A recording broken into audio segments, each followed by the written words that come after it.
Hi, today is December 25th, 2024. Merry Christmas. In this video, we will talk about loops. So loops are used to avoid repetitions in coding. We will talk about two types of loops. The first one is for loops.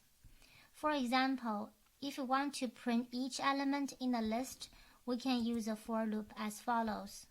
For I in the list column, print I. And let's run this chunk. As you see, all of the numbers have been printed. And this n equals space is used to put all of the numbers in one line. Without it, the numbers will be in a vertical column and it will occupy more space. Now let's examine the for loop in details. So in the for loop, we specify the looping variable I and the sequence we want to loop over. So in our example, I is a looping variable, and you actually can use any letter. Just make sure that you use the same letter in the for statement and in other statements which involve the looping variable. You can use J, K, whatever you like. And this is the looping object. In our example is a list. And lastly, we use an in operator to link them together. So for I in the list. So in the first iteration, I is equal to 0. So we will print 0. In the second iteration, I is equal to 1. So we'll print 1, etc. All the way to the last element, which is 4. So the last number is 4. The object after the in operator can be any Python iterator. So what is an iterator? An iterator can be thought of as a generalized sequence. So for example, in the following for loop, we use an iterator generated by this range function, range 5. The range function starts at 0 by default, and then by convention, the top of the range is not included in the output. So range 5 is actually a list of consecutive positive integers from 0 to 4, and this is an iterator. Then let's take a look at the range function. The standard syntax is range start, stop, step. For example, if you want to start from 1, we can specify the start value here. So let's run it.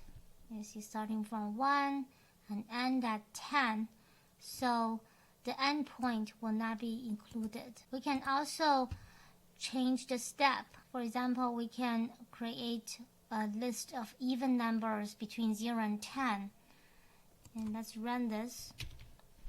So this is a list of even numbers. Sometimes we need to use multiple layers of for loops. Let's see this example.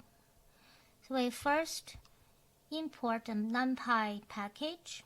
Then we create an empty matrix or two-dimensional array using the empty function.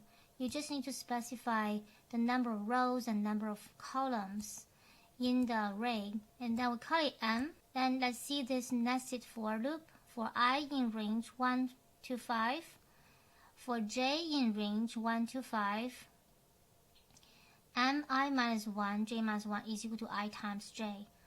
So basically, we will fill each cell in the matrix one after the other. And the rows are corresponding to the outer loop, and the column index is corresponding to the inner loop. So let's run this chunk first and then explain it. And then let's print M. So it looks like this. So let's see how this nested for loop works.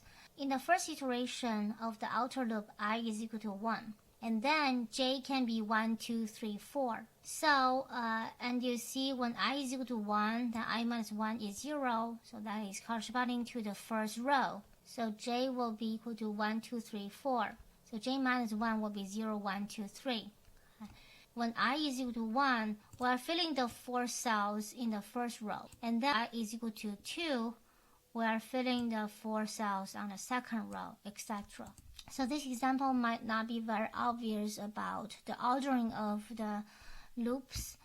Let's see another one. In the outer loop, I loops over A, B, and C. In the inner loop, J loops over 1, 2, 3, 4, and then we'll print IJ. So let's run this. So see, now the ordering is very clear. So for each value of I, J is equal to 1, 2, 3, and 4. And then I will be equal to B, and J will be 1, 2, 3, 4 again. So it's very obvious how the nested for loops works. Now let's take a look at while loops. A while loop iterates until some condition is met. For example, let's see this while loop. I is equal to 0, while I is less than 5, print 2 to the I.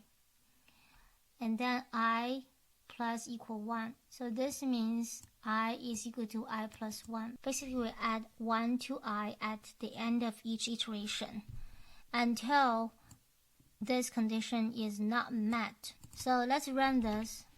You see, I starts from 0. 2 to the 0 is 1.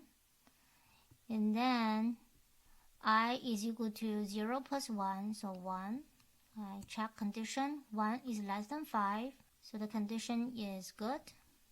So print 2 to the 1, which is 2. Okay.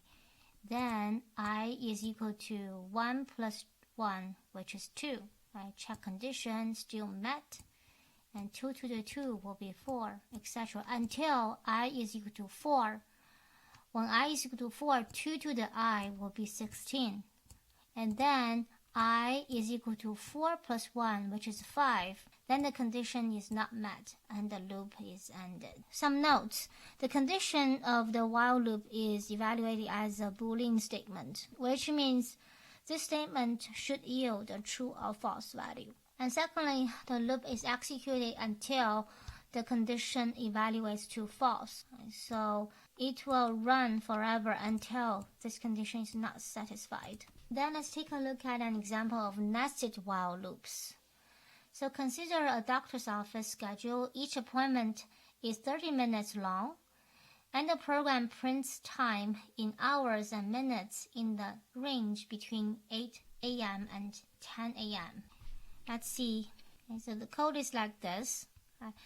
The starting value of hour is 8, because it will start from 8 a.m. and minute is equal to 0. So from 8:00 a.m. while hour is less than or equal to 9, and while minute is less than or equal to 59, print hour colon minute. And then we add 30 to the current minute.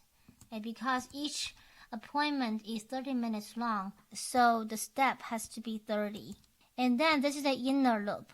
It's about minutes. And the outer loop is about hours. Hour is equal to hour plus 1 until 9. And minute will be tuned back to 0 because in each hour, minute is a cycle from 0 to 59. Let's see how it works. So this is an example of a nested while loop.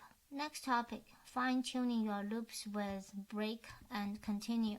The break statement breaks out of the loop entirely, completely. No matter how many layers your loops have, it will break all the loops. And then continue. So this statement skips the remainder of the current loop and goes to the next iteration. So this one will only break the current loop and then continue to the next iteration.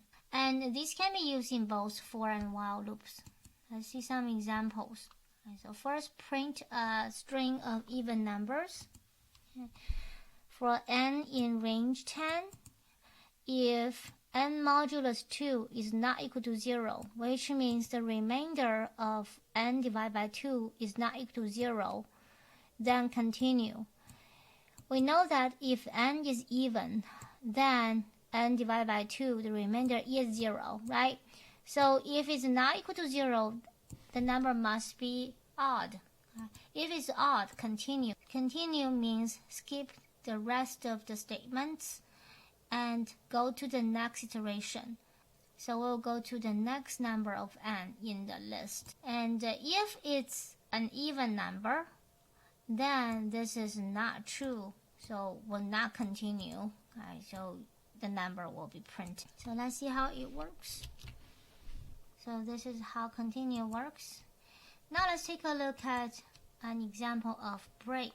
So S is a sentence. Merry Christmas and Happy New Year. Let's create a for loop for letter in S. So the letter is a looping variable. Okay. In S, if letter equals and, break and print letter and equal. Basically, this code tells you that please print everything, all the letters until this and character. Okay, so let's see how it works. Okay, so it works pretty well. Alright, that's all for today's video. In the next video, we'll talk about how to define functions using what we have learned so far. If you think this video is helpful, please like it and subscribe to my channel. Thanks for watching. See you next time.